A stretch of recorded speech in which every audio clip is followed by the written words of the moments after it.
இதுதான் பார்க்குறோம். மனுஷன் முகத்தையே பார்த்து நிற்பான். அதனால தான் ஒரு சிலர் பார்த்தீங்கன்னா அவங்க சாதாரணமாக அவங்க என்ன பண்ணுவாங்க, சாதாரணமாக ஒன்றில் சாதாரணமாக நினைப்பாங்க. மேல் தோட்டத்தை பார்த்து மேல் தோட்டத்தை ஒரு சில இடத்துல நம்ம போனால் கூட பாருங்களேன், ஒரு விருந்து வீட்டுக்கோ இல்லை ஒரு பெரிய ஃபங்க்ஷனுக்கோ போனால் பணக்காரன் என்ன சொல்லுவாங்க,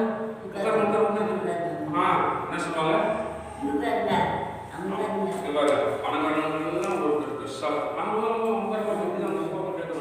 நம்மளாம் அப்படி எதிரே பணம் கண்டு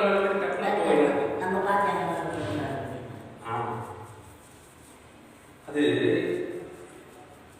யாக்கோபு ரொம்ப தெளிவாக சொல்றார். யாக்கோபு சுவிசேஷம் 2ஆம் அதிகாரம் 2லேருந்து கொஞ்சம் படிக்கணும். அது நிறைய இடத்துல அப்படி நடக்குது. அதனால யாக்கோபு எழுதுறார், படிக்கணும் 2ஆம் அதிகாரம்.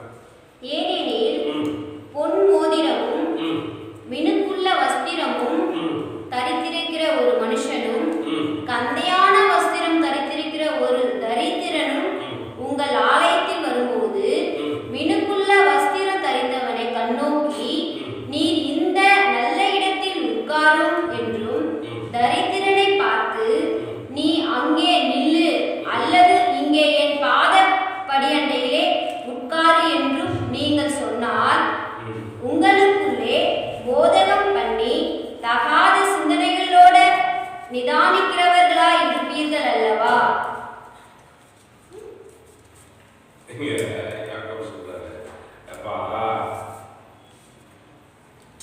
சர்ச்சில் கூட நிறைய இடத்துல கூட மின்கால வஸ்திரம் அப்படி கையில் நோக்கணும், காலில் அப்படியே செயின் அப்படியே போட்டுன்னு போகிறாங்கன்னா என்ன பண்ணுவாங்க சிலதான், அவன் என்ன பண்ணாலும் அவனை கண்டிக்கிறது இல்லை. ஏன்னா அவன் யாரு, கொஞ்சம் வசதியாக இருக்கிறான். ஏழைகள்லாம் என்ன பண்ணுது, நம்ம வண்டி ஆடுறது அப்படி கூட அவனுக்கு ஒரு தனி மாதிரி கோயிலில் கூட சர்ச்சிலையோ இல்லை வேற கூட பெரிய பெரிய கோயிலாம் போவாங்க. பணக்காரங்களும் ஒரு கியூ என்னது யார்தான் லைனில் பண்ணி வருமா, யார் பார்க்கறதுக்கு. அதனால ஒரு இடத்துல போனா, ஒரு இடத்துக்கு நான் போயிருந்தோம். அவன் பயங்கரமான கேடி, ஊர் சொத்தெல்லாம் கொள்ளடிக்கிறவன், திருடு பையன். அவனுக்கெல்லாம் நல்லதெல்லாம் பேசுறாங்க. ஆனா உள்ளத்துல நல்லவனா இருந்து வெளி தோற்றத்துல ஒரு மாதிரியாக உலகம் ஏற்றுக்கொள்வது இல்லை. ஆண்டவர் மட்டும் உள்ளத்தை மட்டும் தான் பார்க்கிறார். ஹல்லேலூயா. வந்திருக்கிறவங்க எனக்கு உள்ள நல்லா இருக்குது இல்லை, அது போதும். ஏசப்பா நம்ம மேல கண்ணோக்கமா இருப்பார். ஹல்லேலூயா.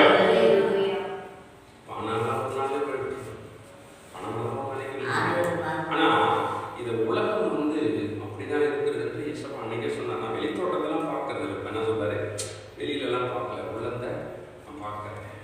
நிறைய பேருக்கு இவன் பாவி, இவன் நல்லவன், இவன் ஏழை, இவன் படிக்காதவன் அப்படிதான் பார்க்கறான். ஆனா ஆண்டவர் உள்ளத்தை பார்க்கிறார்.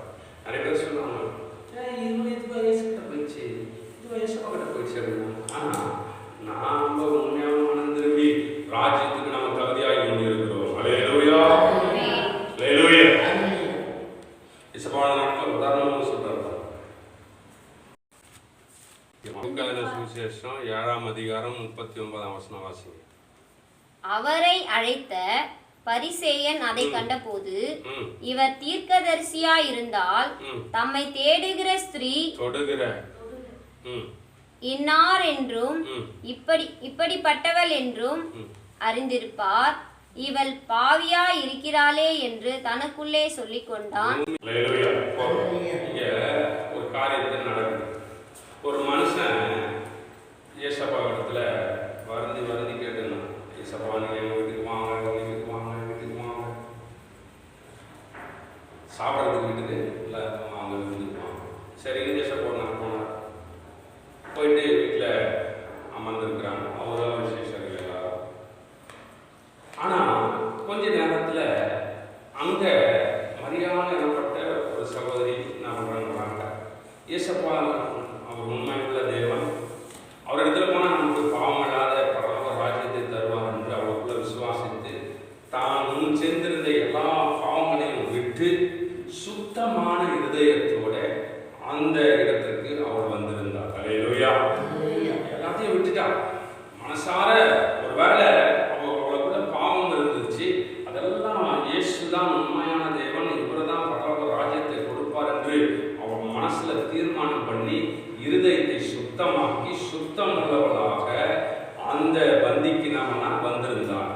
வந்தவள் ஒரு தைல குப்பை எடுத்துன்னு வந்து என்ன பண்றாள், பாதத்துல உடைத்து அதை பூசி தன் மயிரினால தலைமயிரினால நம்ம இயேசுவுடைய பாதத்தெல்லாம் தொடக்கிறார். இதை பார்த்த அந்த பரிசேயன் அவன் சொல்றான், பரிசேயன், ஐயோ இவர் உண்மையாவே தீர்க்கதரிசியா இருந்தா அவ கால தொடர்பு என்னன்னு தெரியாதா?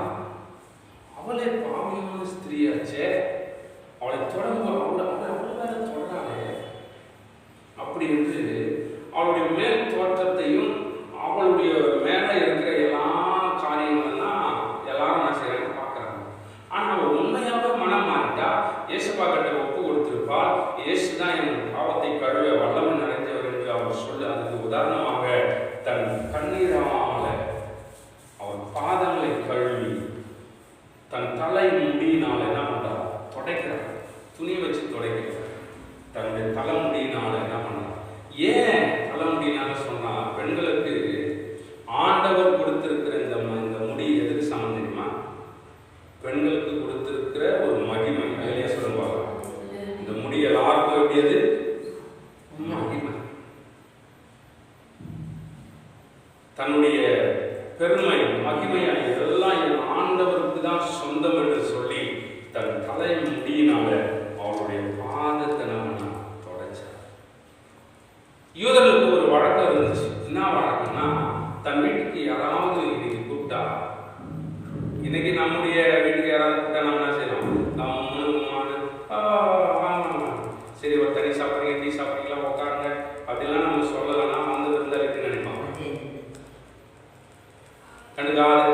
இப்போ உதாரணம் நான் சொல்றேன். இப்போ நம்ம வீட்டுக்கு ஒரு விருந்தாளி வராங்க, விருந்தாளி வந்தா வண்டியா சரி சரி அப்படின்ட்டு நீ பாடி வீட்டில் வந்தா சரி இவ்வளோ தூரம் போயிட்டு அவங்க கூப்பிடலாம், நம்ம ஊர் போனேன் மனசில் வச்சுக்காது வந்துடுவாங்க. நீ பாடு ஏதாவது நீ பாடு சாப்பிடுங்க ஏன்னா இல்லை நீ பாடு தண்ணி குடிச்சுங்க, நம்ம தண்ணி கொடுக்கல, எப்போ இருக்கிறீங்க, எப்போ வந்தீங்க, என்ன செய்யறீங்க, எது செய்யறீங்க, என்னோட விசாரிக்கவே இல்லைன்னா அவங்க நினைப்பாங்க.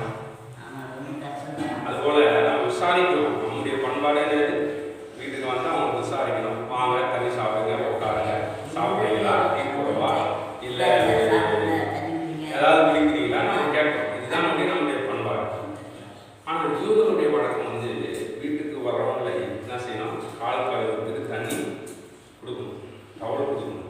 வந்த உடனே அவங்க கட்டி பிடிச்சி என்ன பண்ணணும், மொத்தம் கொடுக்கணும். யாரை நம்ம கை கொடுக்கணும்ல, வாங்க வாங்க. அந்த மாதிரி யூதருடைய வழக்கம் அப்படி இருந்துச்சு.